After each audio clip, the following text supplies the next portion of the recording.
Welcome to the Queen City Music Podcast, the podcast devoted to the local music scene in Charlotte, North Carolina. Now, here's your host, Matthew Ablan.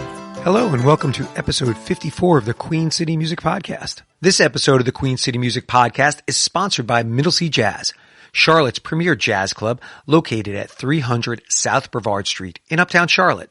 Stop in for Thursday night jazz jams, gospel Sundays every third Sunday of the month, or bi-weekly Wednesdays for Remember Wednesdays. But if you prefer, stay in for the evening and watch their Saturday night live stream, where you'll have access to the best performances Middle Sea Jazz has to offer. And if you want the VIP treatment, get a Baby Grand membership, where life takes you to a higher note. Tickets are now available for An Evening at Middle Sea with Billboard #1 singer-songwriter Lindsay Webster on March 5th. And come spend the evening with Mindy Beer on March 11th and 12th. Then, Norman Brown's record release party, Let's Get Away, on March 24th. And don't forget, Noel and Maria present Nicholas Beard, Extraordinary Vocals, on March 25th and 26th. And please welcome our newest sponsor, Midwood Guitar Studio, Charlotte, North Carolina's own boutique guitar shop located in Plaza Midwood.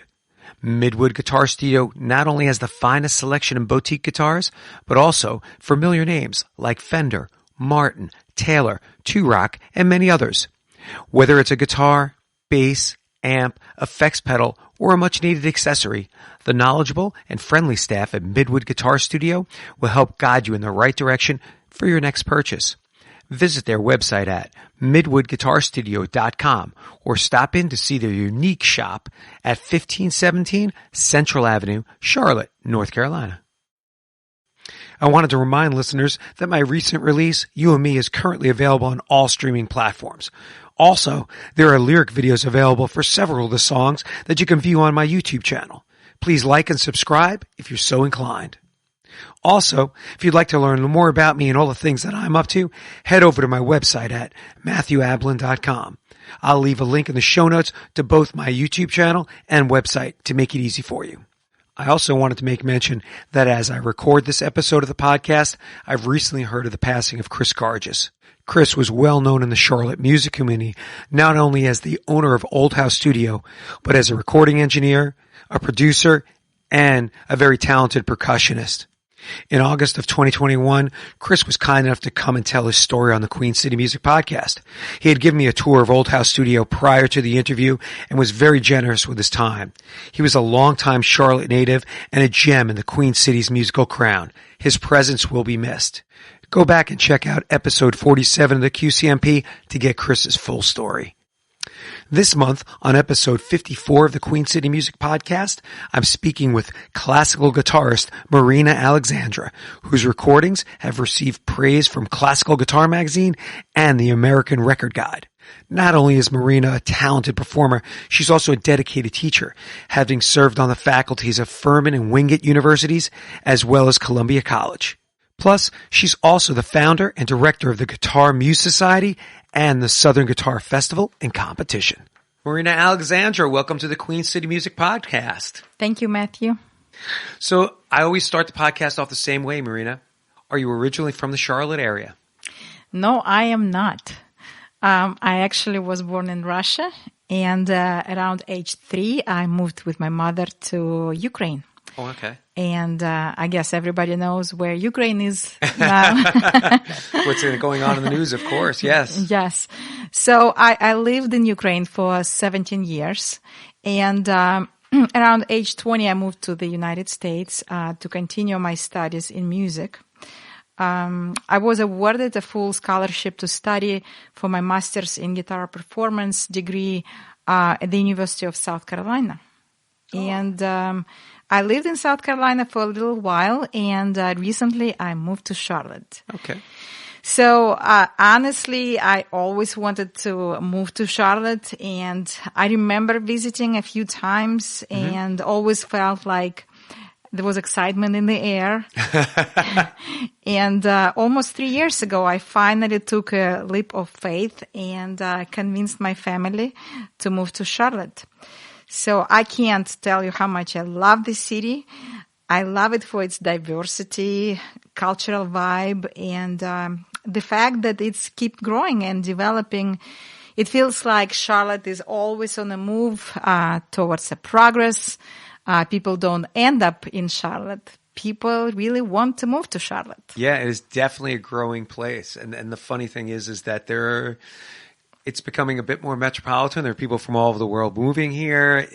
It's getting a little expensive for my taste, but I still love living here. It's a beautiful place. I can't complain. So, but can you tell us about your music background? You moved here when you were 17. So what kind of music training did you have? Yes. So I started formal guitar lessons at age of 6. And honestly, I don't remember being very interested in playing guitar. Okay. I'm not sure if I ever even seen anyone playing classical guitar before. My mother took me to audition to the local music school for talented children. And, back then, USSR government was sponsoring, those specialized schools. Okay. So I got in, and my music endeavor began. After I followed pretty standard path for a classical musician. At age of 15, I was accepted into the music college. And then at 19, I continued my studies at the conservatory. So what attracted you to classical guitar? Well, like I said, at the age of 6, I really did not know anything about variety of instruments. Yeah. I mean, I just basically followed along with what my mother told me to do. This is what we're doing, and this is what you're going to learn. Yes. But, to be honest, this was my first instrument, and I didn't feel like I had a choice at first. At the School of Music for talented kids, we were all required to study also piano, and I enjoyed that very much. Later in college, I was placed in the folk orchestra to play a folk instrument called domra bass. Okay. I do remember clearly thinking how much I hated that instrument. And, the fact that I had to play it with the picks and had to do some complex solo parts. So this experience of being able to compare different instruments convinced me of the right choice for me, right. Which is classical guitar. Classical guitar seems to make a lot of sense for me. There was so much diversity in repertoire, such as, Spanish music and Baroque music, North American music, which, is influenced by jazz or mountain traditions or blues. Yeah. So I loved all of that. Interesting. So what's your background with classical guitar? Where did you study? Who did you study with when you were in the States? In the States, when I came to South Carolina, and I studied with Christopher Berg, who I've heard is retiring this year from University of South Carolina. And I was very lucky. I got the scholarship. I got the assistantship. So my education did not cost me anything. Wow, lucky. Absolutely. And I'm very grateful for this opportunity, to be able to do it. And so that's basically was my experience with my American degree in music. And, later I started competing in the competitions, and I felt like my education was continuing. Yeah. I met lots of exciting teachers and very talented students, and and that's where I am today. Just out of curiosity, playing classical guitar, have you played around with other styles? Do you do any bass? Do you do any rock or anything, jazz or anything like that, or do you primarily stick to classical guitar style repertoire? I have to say that because of my difference in cultural background, when I was growing up, I felt like I did not really have an option. Electric guitar was very expensive. Honestly, we did not even have the open access to music that would be that would be considered like a Western influence. Yes. And it was highly prohibited back in USSR. So, jazz, of course, was out of the options. So I was growing up in this very classical environment.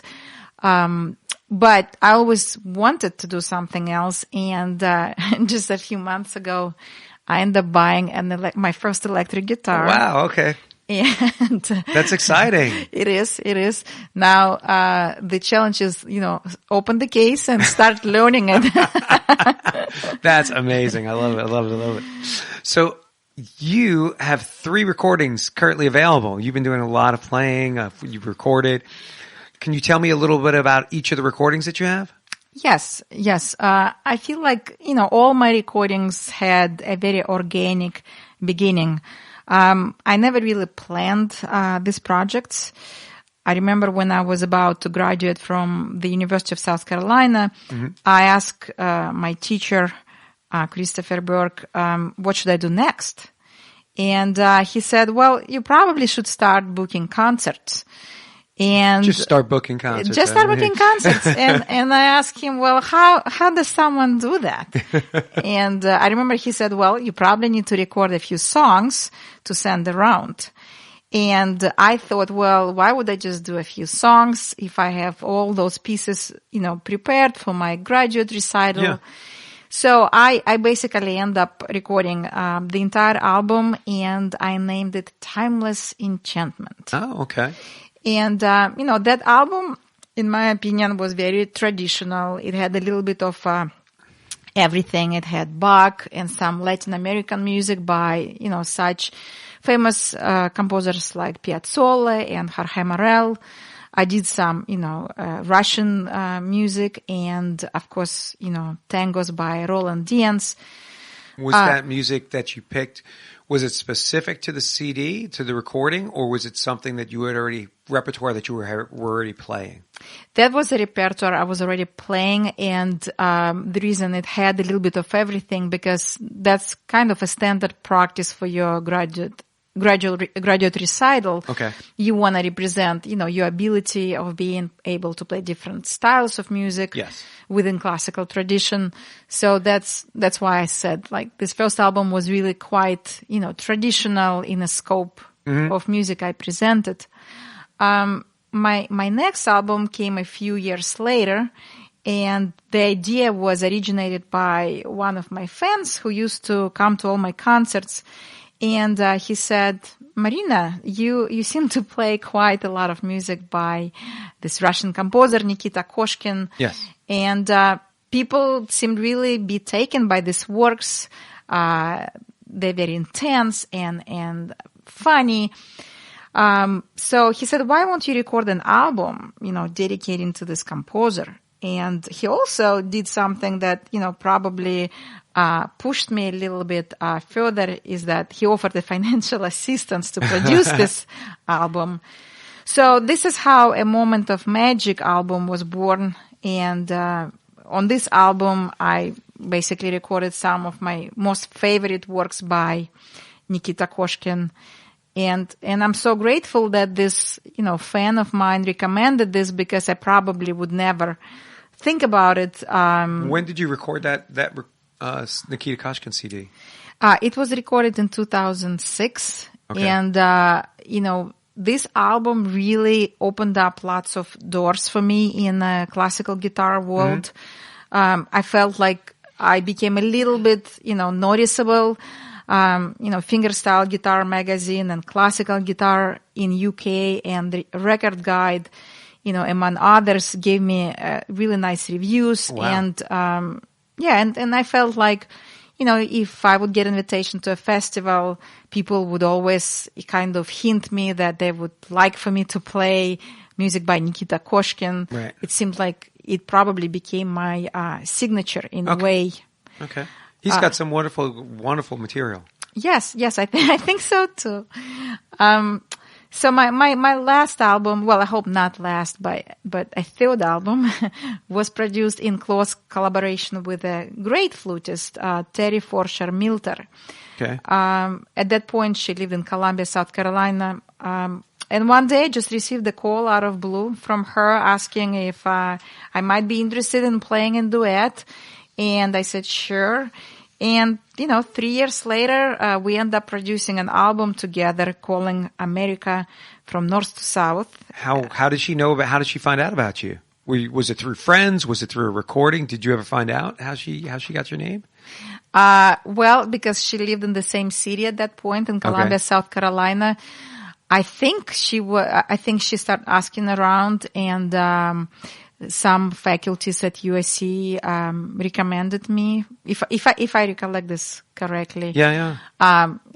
Maybe it would be a nicer story to tell if I could say something like, "Oh, she heard me on the radio, and she just was blown away by my playing, and that was it. That was just a turning point."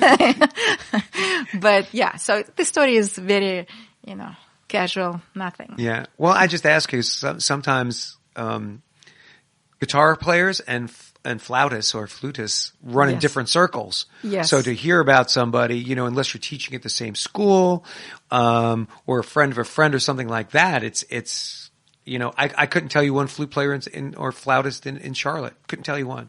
Yeah. Well, it's a different animal. You're absolutely right. We meet people and we don't even realize how lucky we are. But, after working with Terry, it's just really broadened up my views of what is out there, the different trainings we got, and just different ways of seeing things and interpreting things. I just remember we would spend time arguing about tempos, for example. Yeah. Like Terry is a very musical player, and she likes to take her time to hold on to certain notes. And I'm more kind of impulsive player. Like I like to do things very fast. And often we would pull out a metronome, and we actually called it a marriage counselor. And we would spend time rehearsing together with the metronome. Arguing over tempos. Yeah, Goodness that too. And this is how great relationships are born as well. Yeah. Terry now moved away to Denver, and we're still keeping in touch. And as a matter of fact, she will be visiting me in a few weeks here in Charlotte. Fantastic. So you've got these 3 recordings out. Do you enjoy the recording process? To be completely honest, not so much. Yeah. What is it about it? Is it restricted? Do you find it restricting? Do you just because it's kind of a sterile kind of thing, and playing to perfection is what it is currently, right? You're absolutely right. You hit the nail on the head. I'm I think of myself more of a concert performer. Yeah. And I love the feeling. I love feeling the energy of the concert hall. I need to feel the connection with my audience. So if I cannot build a connection with my audience, I don't see the purpose in playing. So, it can be I can be very forgiving of occasional mistakes in my playing as long as I can project the energy and charisma on stage. Yeah. But, during the recording, the energy is really hard to harvest, in the empty hall. So we musicians, during the recording end up focusing 100% on execution of the piece, trying to create a sterile playing with absolutely no mistakes. Yeah. Which, at the end can be less inspiring and moving to listen, sure. In my opinion. Well, there's a difference between, I think, recording as a soloist, as a classical guitarist, and in an ensemble. And you seem to be doing a lot more ensemble playing these days. I've noticed, of course, that you had the Duo Vista that you recorded with, and then you also had recorded, there's several videos online of you recording with percussionist Tony Lee. Yes. And then also now you're performing with Natalie Petrova in the M&N duo. I wanted to say M&M like the candy, but it's the M&N duo. So what's pulling you towards the ensemble playing, particularly recording? Is it more fun? Well, I guess first question, is it more fun recording as an ensemble or more fun with, even though you don't like recording, as a soloist? Do you like the ensemble recording better? Honestly, what I think I love the most is collaboration. I always found this way more maybe real when you get a chance to play music together with someone else, because you really have to create things. You can't really always, practice them billions of times and just, get it to a certain point where this is just very sterile kind of playing. When you play with other human being, it's always new. It's always, more exciting. Yeah. There is a real experience of creating something. Absolutely. So, I love playing with drums, because, for so many years I played classical guitar as a soloist, and I always felt like, this is a really nice and elegant instrument. And it's pretty, and people enjoy that, but probably very few people, to be honest. I remember when I went to my first rehearsal with a drummer, and, we decided to work on this project, on this really famous piece that, of course, and many classical guitarists would know, Asturias by Isaac Albéniz. Yeah, gorgeous piece. Yeah, so we decided to practice it, and I remember I started playing, and I heard his beat of a drum, going along, and there is just so much more fire that over a sudden, comes in, and I just remember thinking, finally, classical guitar sounds actually cool. It's like I felt like sounds cool. Yeah, it's like I felt like there was a new beginning, a new hope for classical guitar to become popular again. Right. And I just absolutely loved it. So, well, it's always been for me, the problem with classical guitar is you are an island unto yourself. Exactly. You sit in your room, you practice by yourself, you do your thing, and then maybe you go out and you find concerts where you can play by yourself on stage, and it's, unless you are fortunate to go play with an orchestra, or you seek out other musicians, but there's not massive amounts of repertoire, for ensemble playing. And if there is people recording ensemble repertoire, it's not as luxurious or shiny as what's out there for solo guitar. People would know the classical guitar repertoire. They may not know the name Asturias, but they've heard it. Yeah. Or Leanda. They have heard that. They have heard that piece. Yeah. Oh, I know that. Or, oh my goodness, I can't even think of another piece off a Bach piece, a piece by Bach. Let's say one of the cello suites, which is arranged for guitar. They've heard that before. Oh, that's famous. Yeah. Yeah. Does that make sense? It does make sense. And, the duets I create with the drummers, they usually focused on guitar pieces. I mean, on solo guitar pieces. Yeah. And, drummer, of course, has the hardest job because they have to actually arrange it so the drums will fit in perfectly and would not, overshine guitar. Right. So, I was very, very fortunate to play with just really great drummers. Tony Lee's phenomenal player. And by the way, the recordings, you've seen the video recordings were also created by him. So he's not only a phenomenal player, but also a fantastic videographer. And Natalie Petrova, she has actually a classical training. She was trained as a pianist, conductor, and, eventually a percussionist. And she played with the symphonies. She played with the rock bands and jazz bands. She's quite active in Charlotte as well.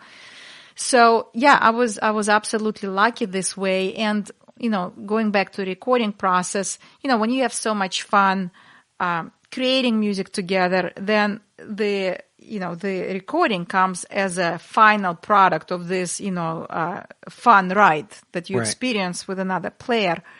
So, I guess recording with someone else is not as painful for me in terms of energy, because you still feel like you're with another person and you still get an opportunity to create something. Right. So. Well, let's take a moment. Can we listen to one of the tracks that you brought? Yes, please. The first track we'll listen to is Cindy, and that's with the Duo Vista recording. Yes. Off the Americas from North to South. Yes. All right, let's take a listen to that.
Marina, that sounds beautiful.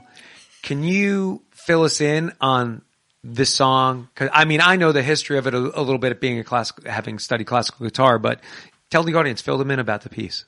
Yes, so the piece is actually taken from a set of pieces. They were created by Robert Beezer, and the set calls Mountain Songs. I believe it was premiered in 1985 by a fantastic flutist, Paula Robinson, and guitarist Elliot Fisk. So the Mountain Songs is a cycle of 8 songs based largely on American folk music. Okay. And while the cycle is based on folk material, each song is original and, composed. So, most of the tunes, as reflected by their titles, is really like a ballads or, they're quite descriptive. Like, for example, the first song is called Barbara Allen. The second one is The House Carpenter.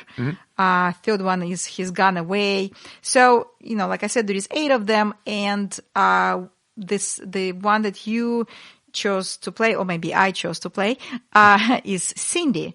And Cindy is a really fun piece, very exciting to listen. And we actually released a video on that piece as well, because we just thought it was definitely worthwhile, and just wanted to give that mountain flavor. And I remember we actually rented a special tiny place that looked like a mountain cabin to record.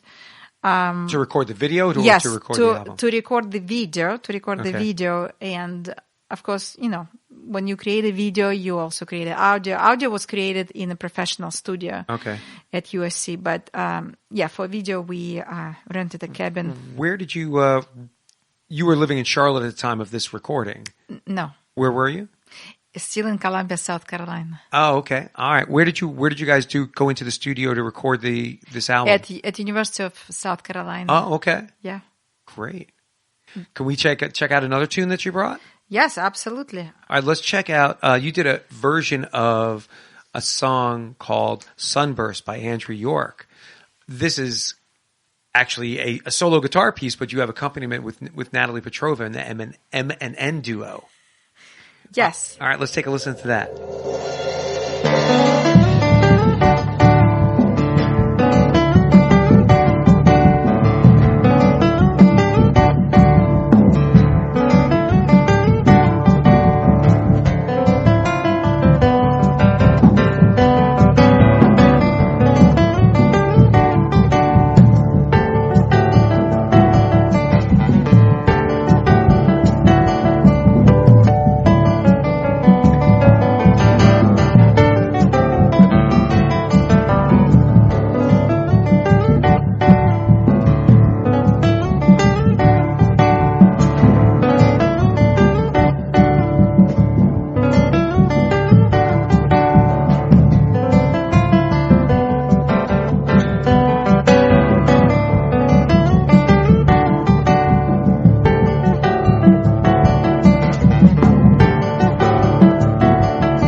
Marina, I really like the twist you did on this. You've got the original guitar part that Andrew York wrote, but now you've added the percussion aspect to it, the accompaniment, as it were.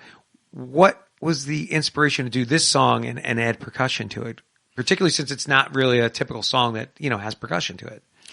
Yes, like I said, I was just really liking meeting the right drummers. Okay. So I remember playing a few songs for like Tony or Natalie, and just basically checking in with them, seeing like what would fit. And I just remember Natalie, because she had this, classical training, the way she saw things were just so innovative always.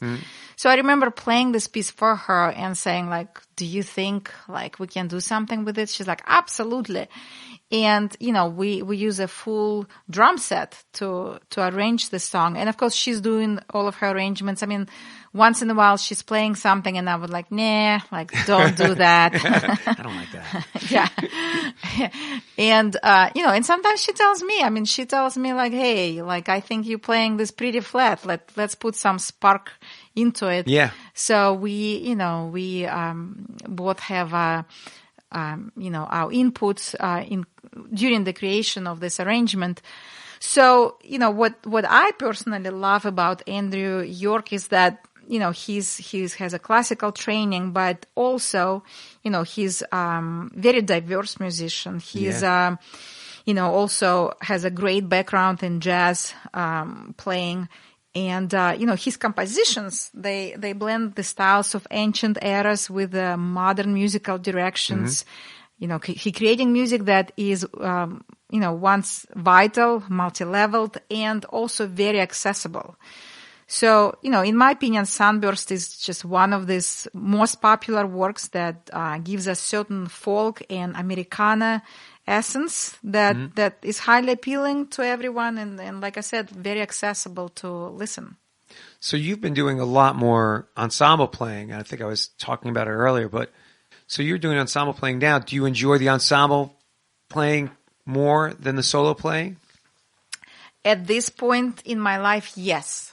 I remember, playing only solo concerts for probably like, I want to say almost 20 years. Yeah. And I remember, people asking me to play like occasionally with a violinist or a flutist. And I just remember experiencing that completely different excitement, I guess. And thinking that, it can be something completely different in my career. So maybe like starting, I don't know, I want to say maybe 7 years ago, maybe 5 years ago, I really started focusing on playing with other musicians. Okay. And, I played with Terry flute, then I played with Tony Lee drums. Then I moved to Charlotte. I started actively looking for another drummer. And I found this, completely unique player, Natalie.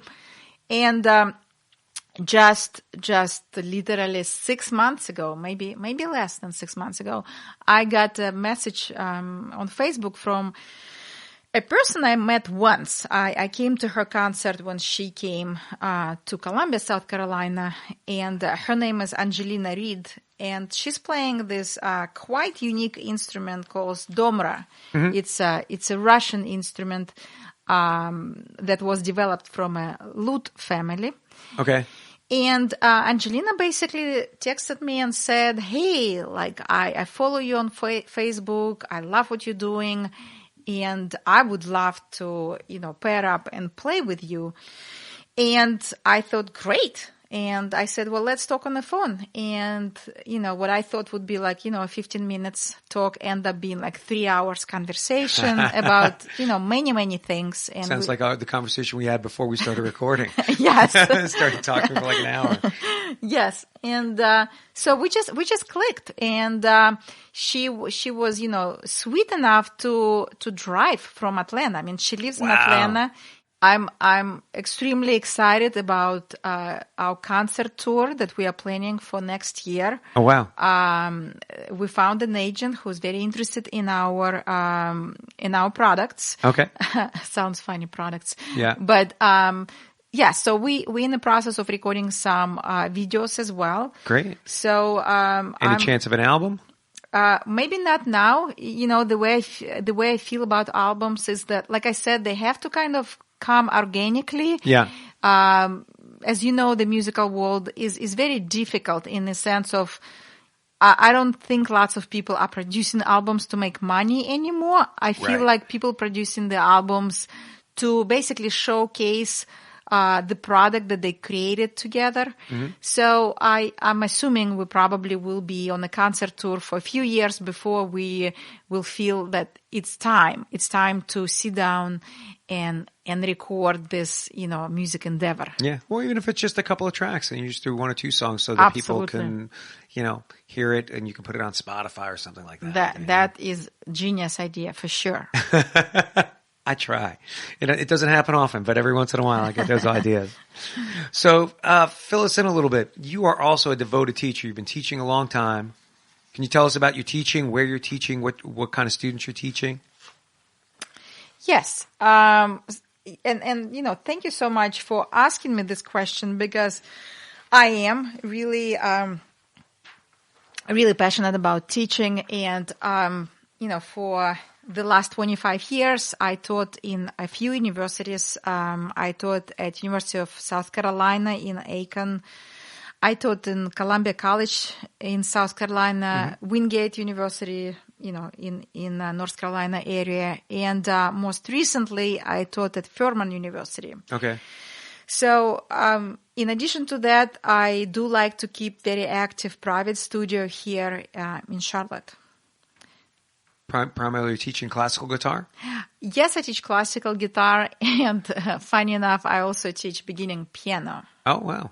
Do you primarily with your guitar students, do you have an age range that you start with? Do you start with younger kids? Do you teach teenagers or adults, or is it just a wide range? Because I know I teach guitar also, so it runs the gamut. It's younger kids to adults.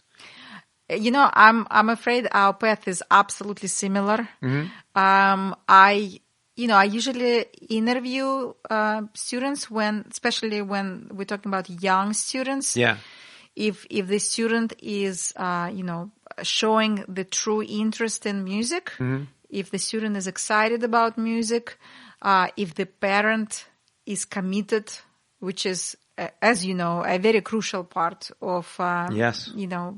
Making it as a musician or succeeding in anything, honestly.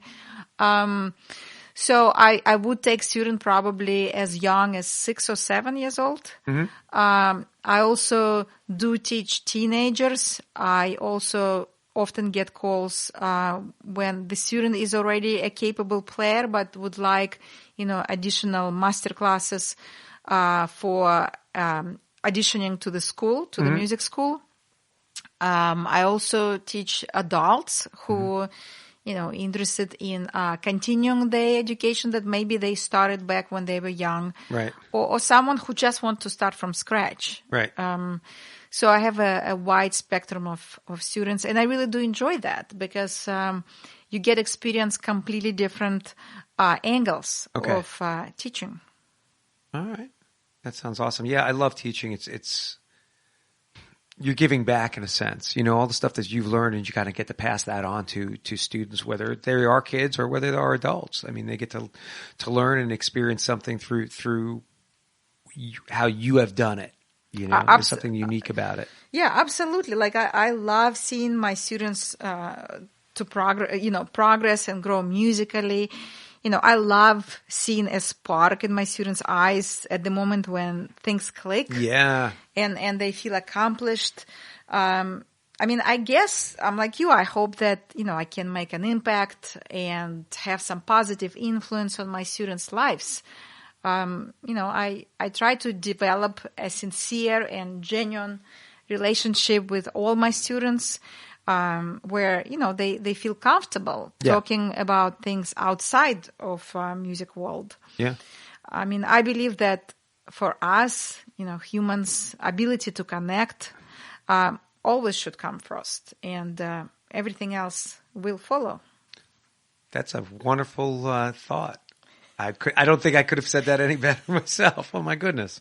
You should want to you want to take the podcast over for me now because you're saying it so much better than I could. Well, it's one of those moments, like you said, It happens rarely, right? Is that it? So, Marina, you're also the artistic and executive director of the Southern Guitar Festival and competition. So, can you fill us in on what that is and what that's all about?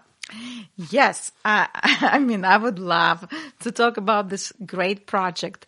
So 10 years ago, back in South Carolina, I assembled a group of guitar fans, some of my friends, and some local guitar teachers, and I proposed the idea of Guitar Festival, where we would provide an opportunity for guitar students to compete for prizes and also feature a world-recognized musicians in concerts that would be open to the public.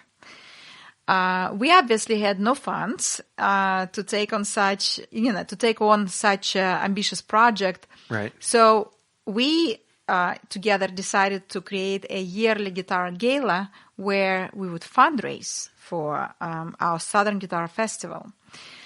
So the Guitar Gala immediately became very popular, and we were able to fundraise necessary funds to produce our first festival. Okay. And, over the last 10 years, we had competitors coming from Mexico, Russia, Canada, Brazil, Korea, South Korea, and China, and many other places from around the globe. When is it held? When? Yeah. When is the festival? When do you usually have it? Is it summertime? Is it in the fall? It's a good question. So when we were in South Carolina, we used to have it in June. So every year in June, we would partner with different venues to create this festival. And when I moved to Charlotte, we were invited to produce the festival at North Carolina School of the Arts in Winston-Salem. And the guitar professor there, Joseph Pecoraro, agreed to be our, host director, and we basically co-produced this entire event. And at this point, we feature lots of workshops. We actually are very proud of the fact that we are one of the most inclusive guitar festivals on the Southeast. We include not only competitions for solo classical guitarists, but also we opened it up for guitarists of all genres. So, acoustic guitar players, electric guitar players are absolutely welcome to compete. And we also opened a chamber ensemble competition where, all instruments are welcome to compete, but the ensemble has to include, of course, the queen of music, classical guitar. So, I just wanna take a second to, let all guitarists out there, about this chance to compete. And, we just want you to come and have fun.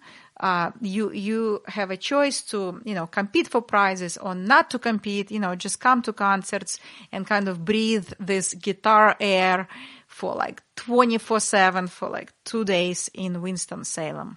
It will take place on October 1st and 2nd in 2022. Oh wow! Yeah, I'm going to imagine you've had to hold back the last couple of years with the pandemic. It was quite endeavor for us, but I'll be bragging at the moment. But we were actually the first guitar festival, the full-blown guitar festival internationally that took our festival online. Oh wow! So it happened in 2020 in June when we announced that we're gonna conduct the entire event online. And we received the video recordings from competitors from 4 continents. Right. And we had 250 competitors sending the videos, including ensembles as well. And it was absolutely mind-blowing experience. We featured concerts. We actually commissioned pre-recorded concerts by world-renowned musicians from France, from Croatia, from, I'm trying to remember, from Mexico, from America. There was just a large variety of events we introduced, and we did some, round table discussions where the, specialists in different areas such as, recording, like musicians who do lots of recordings, or like sound engineers, or somebody who was a great entrepreneur in promoting online. So those, or some fantastic teachers who specialized on teaching young kids. So Right. they all sat at the table where, they had a discussion and people could, ask them questions through the chats. Yeah. And it was very unique to be able to connect with so many musicians around the world and kind of see that eagerness to do things, despite the fact that we were in these horrible times and, music seems to be, almost dying, but no, it's like we all found the way. We all found the way to connect. Yeah. So in 2021, last September, we actually were the first festival who went back in person, and we were running a hybrid model where the Ensemble division was competing online, and again, it was international pool of musicians.